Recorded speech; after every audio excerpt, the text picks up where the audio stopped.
A paz do Senhor Jesus Cristo, meus amados irmãos, eu vos convido neste momento para abrirmos a palavra do Senhor na carta do apóstolo São Paulo aos Gálatas, no capítulo de número 4 e versículo de número 4.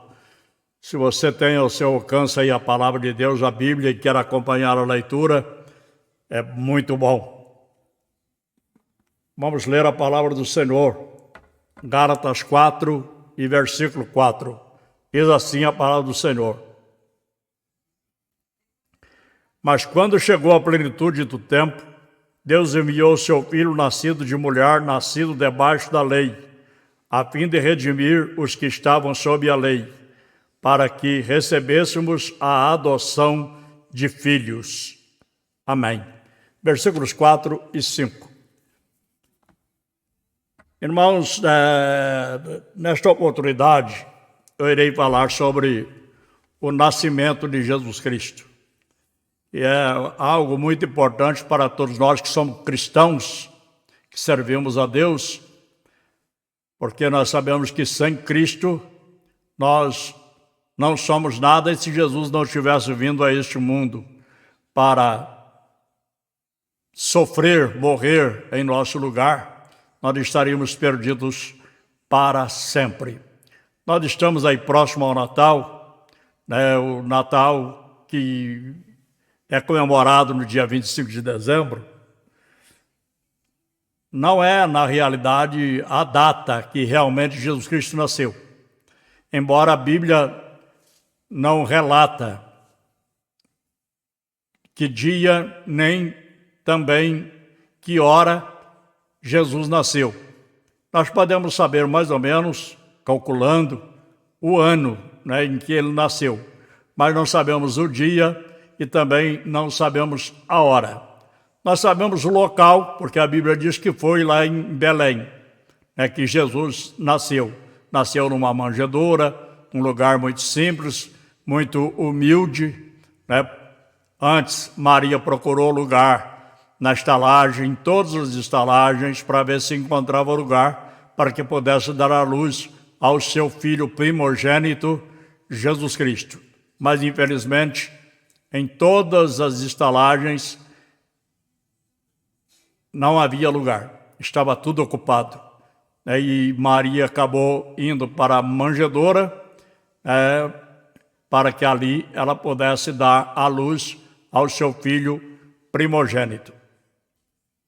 A celebração do Natal com esse nome teve início no 4º século da era cristã, quando a Igreja de Roma escolheu o dia 25 de dezembro como a data do nascimento de Cristo, visando facilitar a aceitação do cristianismo pelos pagãos. Esta data de 25 de dezembro é uma data em que era comemorado o dia do Deus Sol. E eles pegaram esta data, a Igreja de Roma pegou esta data e colocou como a data do nascimento de Jesus Cristo.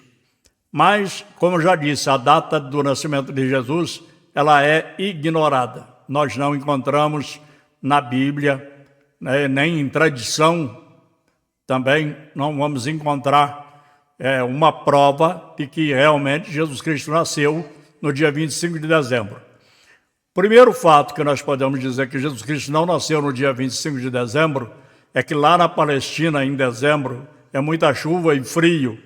E a Bíblia relata, em Lucas, que no dia em que Jesus nasceu, os pastores estavam no pasto com os rebanhos, quando o anjo chegou e anunciou o nascimento de Jesus Cristo. E nós sabemos que, na época de frio e chuva, os pastores não vão para o campo com as ovelhas. E naquela época em que Jesus nasceu, os pastores estavam no campo. Então, provavelmente, isto é real, é verídico, Jesus não nasceu em dezembro. Isto é uma data equivocada, para comemorar o nascimento de Jesus Cristo. E nós lemos aqui que na plenitude dos tempos, Na plenitude dos tempos, Jesus nasceu. A plenitude dos tempos é o real cumprimento da promessa de Deus. Com a entrada do pecado no mundo, o homem passou a ser escravo, sendo subjugado e dominado pelo pecado. Deus, na sua infinita bondade e misericórdia, prometeu enviar um libertador para resgatar a humanidade perdida.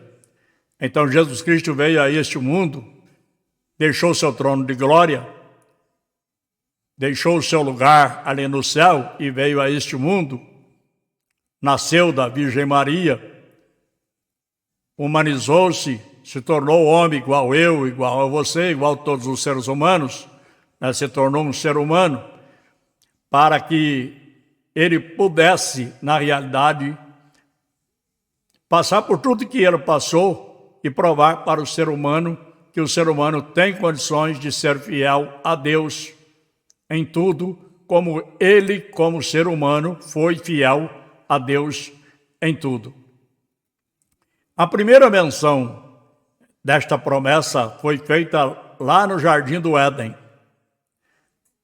quando Deus disse para a serpente, uma personificação de Satanás: estabelecerei a inimizade entre ti e a mulher, entre a tua descendência e o descendente dela, porquanto este te ferirá a cabeça e tu lhe ferirás o calcanhar. Esta promessa veio a se cumprir depois de passado mais de 4.000 anos, isto é, no tempo certo, oportuno, no tempo de Deus, na plenitude dos tempos que Deus estabeleceu por sua soberana vontade. Isto veio acontecer. E daqui a pouco eu estarei falando sobre várias profecias que os profetas profetizaram muito antes, no mínimo 700 anos antes de Jesus nascer. Eles profetizaram que Jesus Cristo viria. Eu vou citar, daqui a pouco eu vou citar as referências bíblicas. Os planos e propósitos de Deus são estabelecidos por Ele e têm o seu real cumprimento no tempo determinado.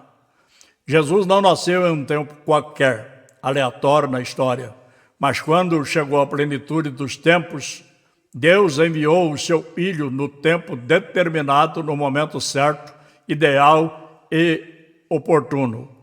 A ocasião era propícia, designada por Deus, época em que o contexto histórico, cuja realidade dos acontecimentos foi tremendamente favorável ao objetivo da vinda de Cristo ao mundo. Ou seja, o mundo foi preparado de forma especial para receber o nascimento do Salvador. Todas as condições históricas, políticas, econômicas, sociais, geográficas foram favoráveis e determinantes para o envio do Filho de Deus. Jesus Cristo não nasceu numa época qualquer, como eu já disse, mas ao chegar à plenitude dos tempos, foi que Jesus veio a este mundo, foi que ele nasceu da Virgem Maria. É a primeira vinda de Jesus, porque terá a segunda. A segunda é quando ele vier para implantar o reino milenial na terra, né? Porque para arrebatar a igreja, ele não vem aqui a este mundo, ele vem nos ares, nas nuvens, juntamente com os anjos, né? E também o arcanjo. E no toque da trombeta, ele arrebatará a sua igreja. Mas a sua segunda vinda é quando ele vier com a igreja para implantar o reino milenial. Aí vai se cumprir o que está lá em Apocalipse, capítulo 1, versículo de número 7. E todo olho o verá, até mesmo aqueles que o traspassaram. Então, naquele dia, todo olho verá. Quando Jesus vier para arrebatar a igreja, só a igreja vai ver Jesus. O mundo não vai ver. Para o mundo vai ser algo extraordinário e uma surpresa muito grande e um mistério, né? Para o mundo vai ser um mistério, porque o mundo não vai presenciar Jesus. Somente a igreja, somente os salvos que vão ser arrebatados vão presenciar Jesus. Então, como eu já disse, Roma era um império e tinha o domínio mundial. Os povos foram unificados, a paz universal. A importância das cidades e o intercâmbio entre os vários povos. Os gregos estabelecem um ambiente cultural de uma língua universal. Os judeus, monoteístas, aguardavam a esperança messiânica e estabeleceram o sistema ético de sinagogas. Agora eu vou citar aqui as promessas de um Salvador e o seu real cumprimento. Primeiro, foi Deus que prometeu, né? Está lá em Gênesis capítulo 3, versículo 15, que Deus prometeu enviar um para destruir a Satanás.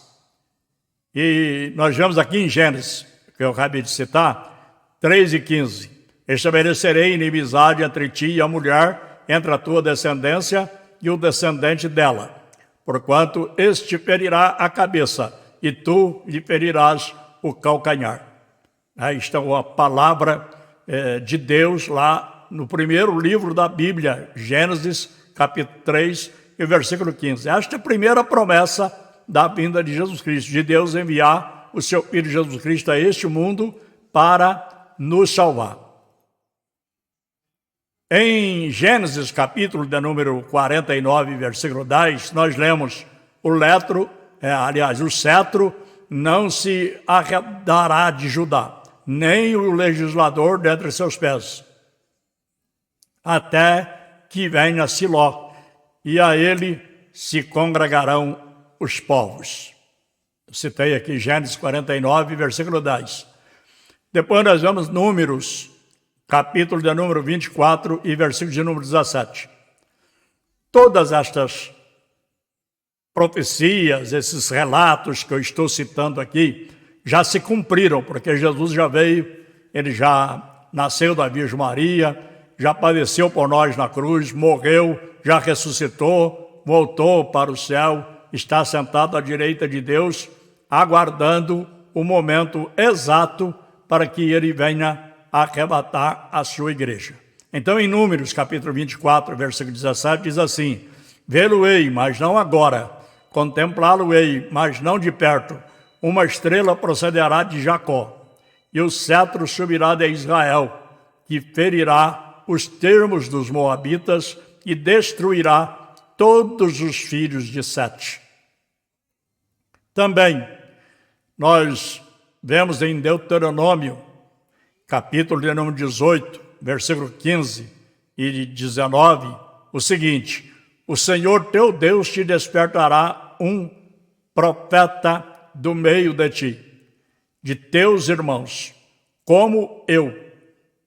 A ele ouvireis, e será que qualquer que não ouvir as minhas palavras, que ele falar em meu nome, eu o requererei dele. Também nós vemos aqui em Jó, capítulo de número 19, e no versículo de número 25. Porque eu sei que o meu Redentor vive, e que por fim se levantará sobre a terra. Jó é que falou isso quando ele estava naquele sofrimento terrível ali, passando por aquela prova tremenda, né? Ele disse: eu sei que o meu Redentor vive. A sua esposa havia falado para ele: amaldiçoa o teu Deus e morre, porque o teu Deus já morreu e não existe mais, amaldiçoa o teu Deus e morre. Essa aqui é uma palavra, né, que Jó usou para responder à sua esposa. Eu sei que o meu Redentor vive e que por fim se levantará sobre a terra. Jó estava falando que Jesus Cristo iria morrer, mas que ele iria ressuscitar, como realmente aconteceu. Jesus Cristo morreu, mas no terceiro dia ele ressuscitou. Em Salmos, capítulo de número 110, versículo 4, diz assim: jurou o Senhor e não se arrependerá, tu és sacerdote eterno, segundo a ordem de Melquisedeque. Aqui também está referindo a pessoa de Cristo, né? Porque Cristo é sacerdote eterno, segundo a ordem de Melquisedeque, como escreveu o escritor aos Hebreus. E no livro do profeta Isaías, que o profeta Isaías foi o profeta que mais profetizou sobre a vinda de Jesus, profetizou até sobre a morte de Jesus na cruz. Está lá no capítulo 53 do livro do profeta Isaías. Ele profetizou a respeito da morte de Jesus, do nascimento de Jesus, né, da vinda de Jesus Cristo a este mundo, do sofrimento dele por nós na cruz do Calvário. Portanto, em Isaías, capítulo de número 7, versículo 14, diz assim: portanto, o mesmo Senhor vos dará um sinal. Eis que a virgem conceberá e dará à luz um filho, e será o seu nome Emanuel. Também no mesmo livro do profeta Isaías, no capítulo 9, no versículo 6, diz assim: porque um menino nos nasceu, um filho se nos deu, e o principado está sobre os seus ombros, e o seu nome será maravilhoso, conselheiro, Deus forte, Pai da eternidade, príncipe da paz. Depois nós vemos novamente no livro do profeta Isaías, capítulo de número 11, versículos 1 e 2, o seguinte: porque brotará um rebento do trono de Jessé, e das suas raízes um renovo frutificará, e repousará sobre ele o Espírito do Senhor, e o Espírito de sabedoria e de inteligência, e o Espírito de conselho e de fortaleza, e o Espírito de conhecimento e de temor do Senhor. Depois nós vamos no mesmo livro, novamente, do profeta Isaías, no capítulo de número 32, versículos 1 e 2, diz assim: reinará um rei com justiça. Aqui está referindo a pessoa de Cristo. Reinará um rei com justiça e dominará os príncipes segundo o juízo. E será aquele varão como um esconderijo contra o vento, e como um refúgio contra a tempestade, e como ribeiros de águas em lugares secos, e como a sombra de uma grande rocha em terra sedenta. Depois, lá em Miqueias, no livro do profeta Miqueias, no capítulo de número 2, aliás, no capítulo de número 5, e no versículo de número 2, está também mais uma profecia sobre o nascimento de Jesus. E tu, Belém de Efrata, posto que pequena entre milhares em Judá, de ti me sairá o que será Senhor em Israel, e cujas origens são desde os tempos antigos, desde os dias da eternidade. Jesus nasceu na cidade mais simples, mais pobre, mais humilde, né, que existia na época ali em Jerusalém. Ele nasceu em Belém, na cidade de Belém de Judá. E aqui no livro do profeta Miqueias está: e tu, Belém de Efrata, né, que é a cidade mais inferior, o lugar mais simples, mais humilde, mais pobre. Foi o lugar onde Jesus nasceu. Ele não nasceu num berço de ouro, não nasceu num palácio, mas ele nasceu no meio do mato, né? Nasceu no meio do mato, lá onde praticamente não tinha nada, não havia praticamente nada ali naquele lugar onde Jesus Cristo nasceu. Ele nasceu praticamente longe de tudo e de todos. Depois nós lemos no livro do profeta Zacarias. Livro do profeta Zacarias, capítulo 9, versículo 9, está escrito assim: alegra-te muito, ó filha de Sião, exulta, ó filha de Israel, aliás, de Jerusalém. Eis que o teu rei virá a ti, justo e salvador, pobre e montado sobre um jumento, sobre um asninho, filho de jumenta, ou seja, um jumentinho. Tá? Então nós sabemos, irmãos, que segundo a própria palavra de Deus, Jesus, ele nasceu de uma família pobre, humilde, né? O seu pai adotivo era um carpinteiro, sua mãe era uma jovem simples, humilde, também de família pobre, né? Pessoas que não tinham bens financeiramente falando, mas tinham a presença de Deus.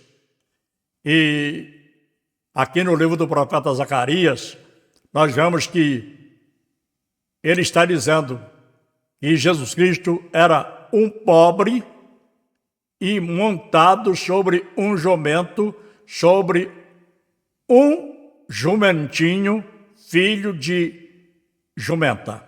Né?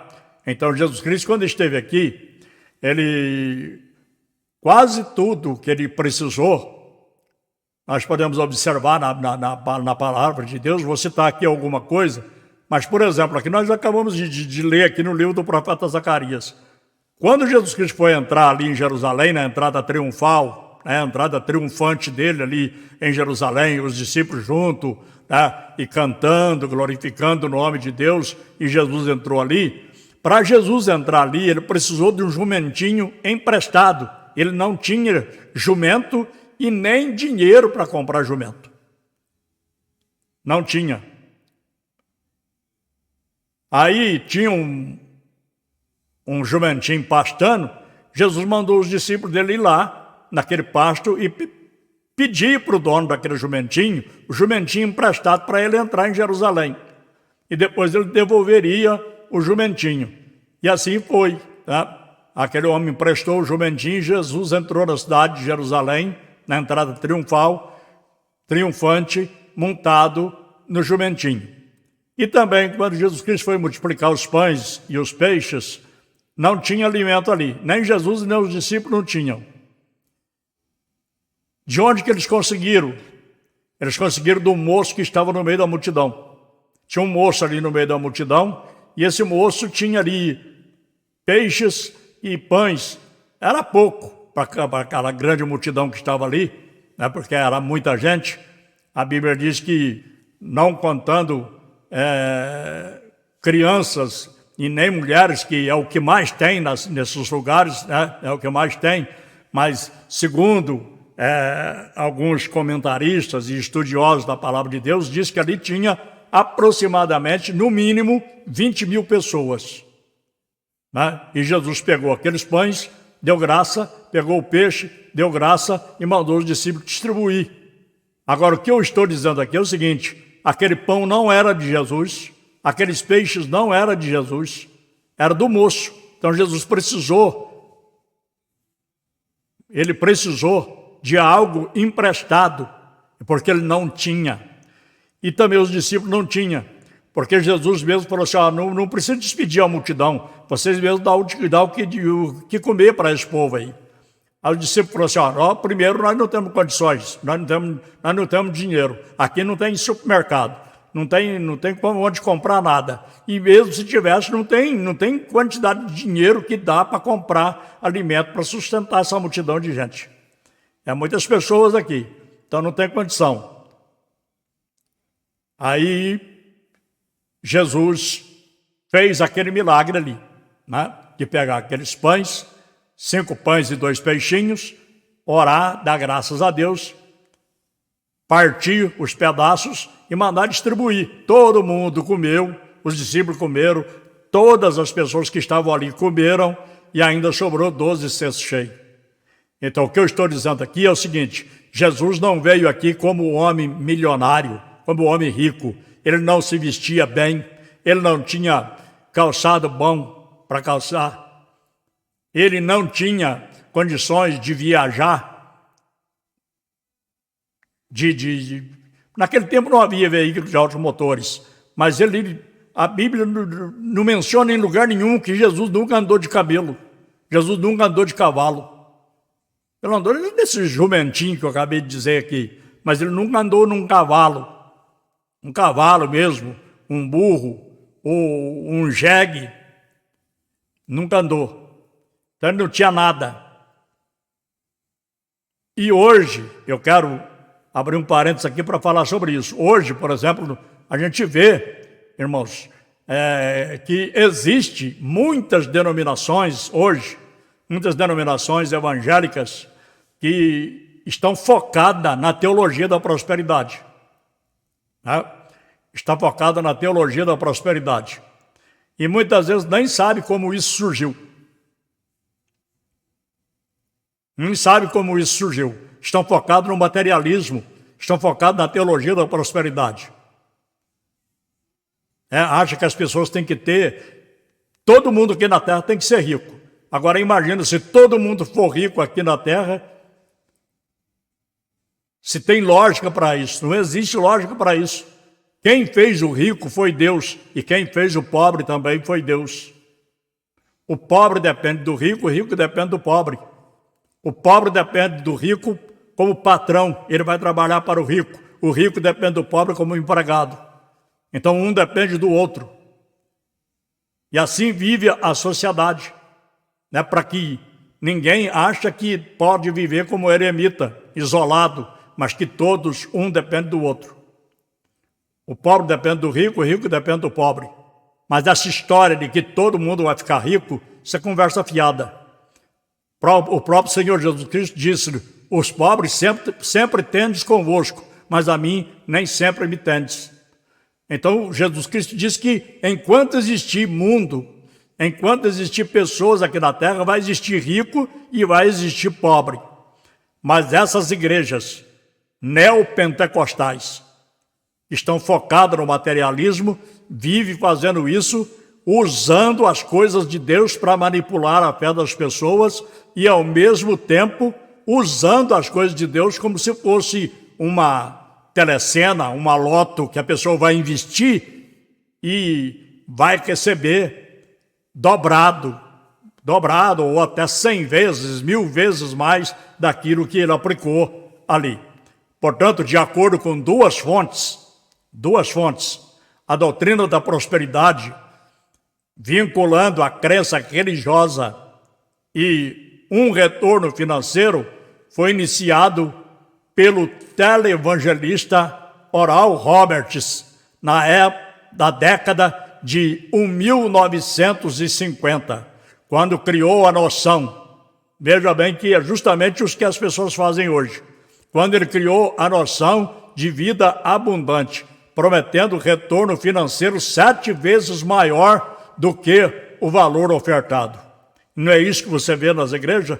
As pessoas estão pedindo de tudo, mas não olha para aqueles que estão passando fome, estão padecendo necessidade. Muitas vezes a pessoa deixa até de pagar uma dívida lá fora, na farmácia, no supermercado, seja lá onde for que ele está devendo, para levar o dinheiro para a igreja, porque o líder ali está pedindo, está fazendo a cabeça dele que Deus vai dar 100 vezes mais para ele, que ele vai ficar rico, que ele vai ficar próspero, e muitos, infelizmente, acabam caindo nesta falácia, né? Acaba caindo nessa conversa boba, tola, que está simplesmente com o intuito de manipular as pessoas.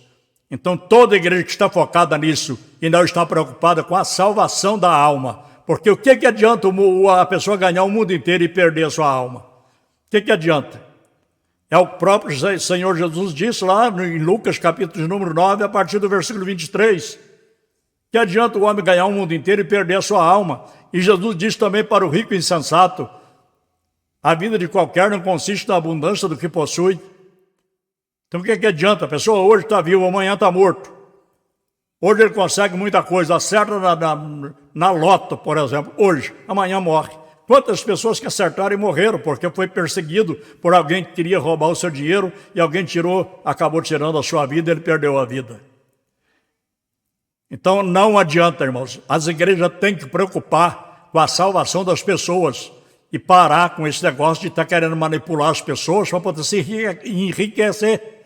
Porque quem se enriquece são eles. As pessoas que frequentam ali vão ficando cada vez mais pobres. Esta é a verdade. Mas, voltando aqui, a mensagem que a gente está transmitindo, né? Fechando aqui um parênteses do que a gente abriu um parênteses para poder falar sobre isso, fechando aqui agora e continuando. Passados 4.000 anos após a primeira promessa feita no Éden, Deus cumpriu na íntegra com a sua palavra e enviou o seu Filho para resgatar a humanidade perdida. Mas vindo a plenitude dos tempos, Deus enviou o seu Filho nascido de mulher, nascido também debaixo da autoridade da lei. Porque quando Jesus nasceu, veja bem, é muito importante a gente prestar atenção nisso aqui. Eu sei que a mensagem vai ficar um pouco longa, mas eu gostaria que você prestasse atenção em tudo que eu estou falando aqui, e meditasse em tudo que eu estou falando aqui e comparasse também com a palavra de Deus. Tá bom? Que você não venha acreditar no que eu estou falando, mas que você compare com a palavra de Deus, faça um paralelo entre o que eu estou falando e a palavra de Deus para ver se o que eu estou falando é verdade ou não. Portanto, eu estou citando referências bíblicas para que cada pessoa que está me ouvindo possa ler e comprovar o que eu estou falando, né?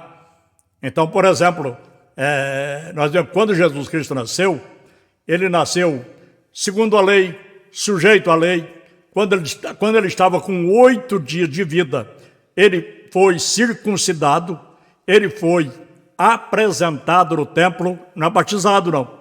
Jesus não foi batizado quando era bebê não, porque isso é antibíblico, isso não existe base bíblica para batizar criança, não existe. A gente não vê nenhum relato na Bíblia de criança sendo batizada, não existe isso, isso é antibíblico.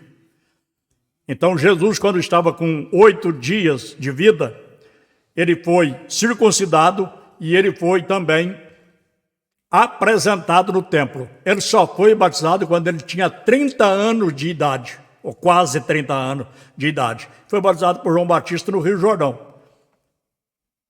Portanto, Jesus, ele fez tudo conforme a lei mandava e ele cumpriu a lei, porque ele disse que ele não veio para destruir a lei nem os profetas, mas ele veio para cumprir, e ele cumpriu. Quando nós lemos os 4 evangelhos, Mateus, Marcos, Lucas e João, nós vemos que ali Jesus estava cumprindo a lei, ele fez tudo de acordo com a lei. Tudo que a lei mandava, Jesus fez durante o seu ministério aqui na terra. Agora, depois que ele ressuscitou, aí as coisas mudou, tá?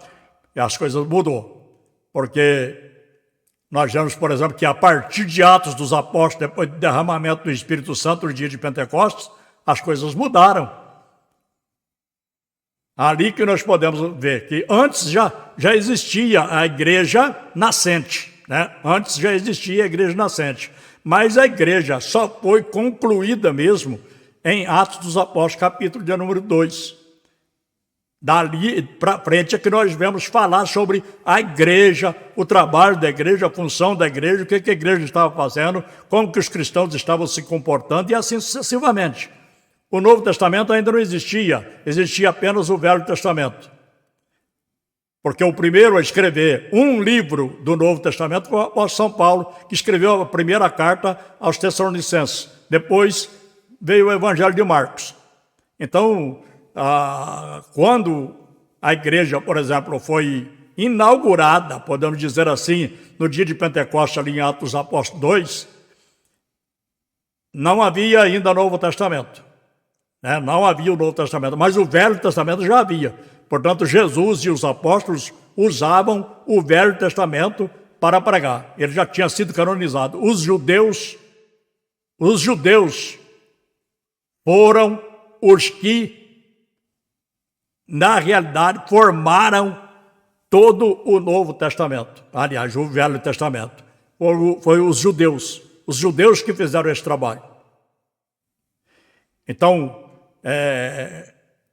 continuando, nós vemos, por exemplo, que para resgatar os que estavam subjugados pela lei, Jesus Cristo, ele veio, nasceu segundo a lei, a fim de recebermos a adoção de filhos. Isso está no capítulo 4, no versículo de número 4 e 5 do texto que eu fiz leitura no início como base para esta pregação.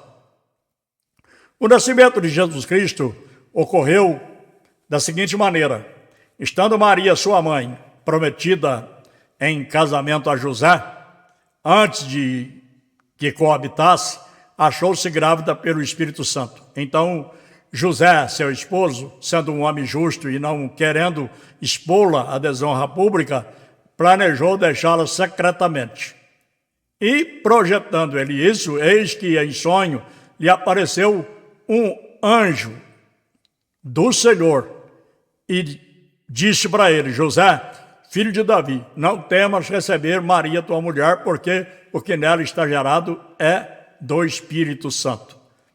E ela dará à luz um filho, e lhe porás o nome de Jesus, porque ele salvará o seu povo dos seus pecados. Ou seja, melhor dizendo, ele salvará o seu povo do pecado deles.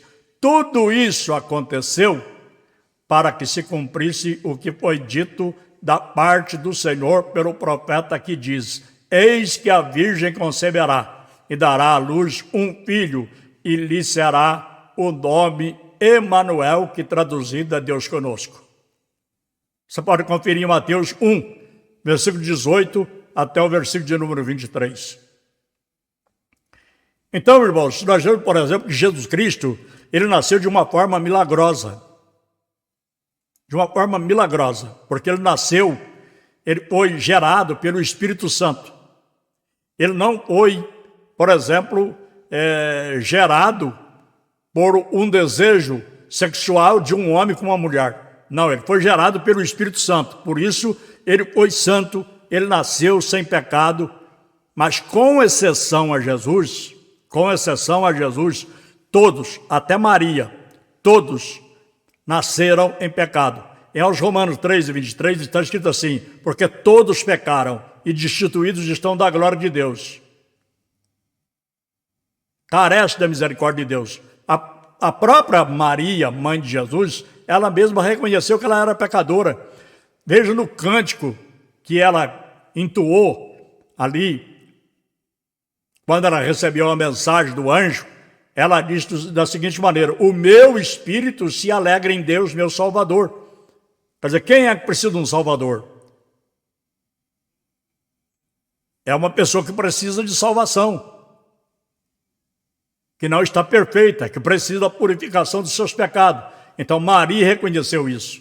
Hoje a gente sabe que muitos seguidores de Maria não reconhecem isso, mas a própria Maria reconheceu isso. E ela é bem-aventurada por ter reconhecido que ela era uma pecadora. Ela morreu, está aguardando o arrebatamento da igreja, porque o seu lugar, com toda certeza, está reservado na glória. Mas ela foi uma pecadora. Mas Jesus Cristo não nasceu de nada, absolutamente nada de Maria. Nada, ele foi gerado pelo Espírito Santo. É o Espírito Santo que fez a obra no ventre de Maria e Jesus Cristo ali foi gerado. E nós vemos, por exemplo, que no dia seguinte, em que João estava lá nas margens do Rio Jordão, batizando todas as pessoas que eram batismo para arrependimento, Jesus Cristo foi lá para ser batizado. Agora, Jesus Cristo precisava ser batizado? Não, porque o batismo era para quem tinha pecado, era para arrependimento de pecado, mas ele batizou para deixar um exemplo para nós, que ele, como Filho de Deus, sem pecado, ele batizou para nos dar o exemplo, que nós também devemos ser batizados. E com que idade ele foi batizado? Com idade que ele já tinha condições de saber o que é certo, o que é errado, o que deve e o que não deve, o que convém e o que não convém. Portanto, uma pessoa para ser batizada tem que ser uma pessoa que está ciente daquilo que está fazendo. E outra coisa, o batismo exige fé. É preciso ter fé. A pessoa que está sendo batizada tem que ter fé. Esse negócio de outra pessoa ter fé, para a gente não existe isso, isso é antibíblico. A gente tem que ter fé. A gente é que tem que ter fé. Todas as pessoas que foram curadas e que está registrado na palavra de Deus, Jesus diz para elas: grande é a tua fé. Seja feito conforme a tua fé. Tudo é possível àquele que crê. Então, quando João Batista estava ali nas margens do Rio Jordão batizando, João viu Jesus, que vinha vindo para aonde João estava. E João disse para todas as pessoas que estavam ali ao redor: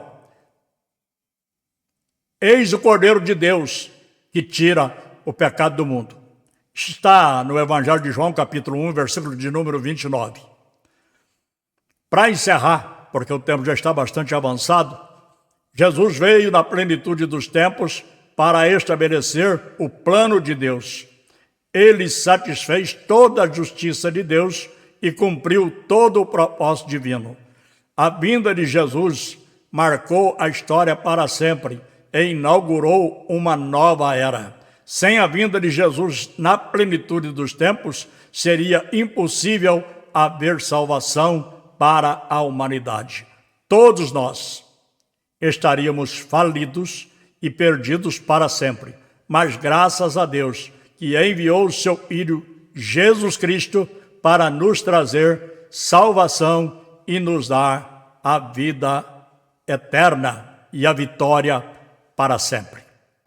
Portanto, você que ainda não recebeu Jesus, você que crê, você que, para você, na tua mente, Jesus nasceu em 25 de dezembro, que não nasceu, mas se para você Jesus nasceu em 25 de dezembro, que você use a data de 25 de dezembro para comemorar o acontecimento e não a data. Não vai se preocupar com festa, com comes e bebe, com presentes, com isso, com aquilo, não. Se preocupa de agradecer a Deus pelo que aconteceu nesse dia que você acha que Jesus nasceu. Mas Jesus não nasceu nessa época. Ninguém sabe, já disse, volto a repetir, ninguém sabe quando Jesus nasceu. Mas provavelmente ele nasceu lá para o mês de junho. Tem algumas pessoas que acham que ele nasceu em setembro ou então outubro. Mas eu creio, fazendo algumas contas, né, alguns cálculos, que Jesus nasceu no mês de junho. Mas você que acha e crê que Jesus nasceu, né, no dia de São Nicolau, né, aliás, no dia do Deus Sol, né? São Nicolau é o Papai Noel aí que faz o papel dele, né? É o São Nicolau. Mas você que acha que Jesus nasceu no dia do Deus Sol, dia 25 de dezembro, então que você usa essa data para que você possa comemorar o acontecimento e agradecer a Deus por ter enviado seu Filho Jesus Cristo para salvar a tua alma. E receba Jesus, dá para Jesus a tua vida, o teu coração de presente neste dia, para que Jesus Cristo possa habitar na sua vida, para que Jesus possa habitar o teu ser, para que Jesus possa fazer em você morada. Ele quer entrar na tua vida, Ele quer receber, Ele quer receber a tua vida como presente e quer que você receba Ele como presente. Faça isto, entregue a tua vida para Jesus e aceite a Ele como Senhor e Salvador da sua alma. Deus os abençoe, fique na paz do Senhor Jesus Cristo e até na próxima oportunidade, se Deus quiser, em nome de Jesus. Amém.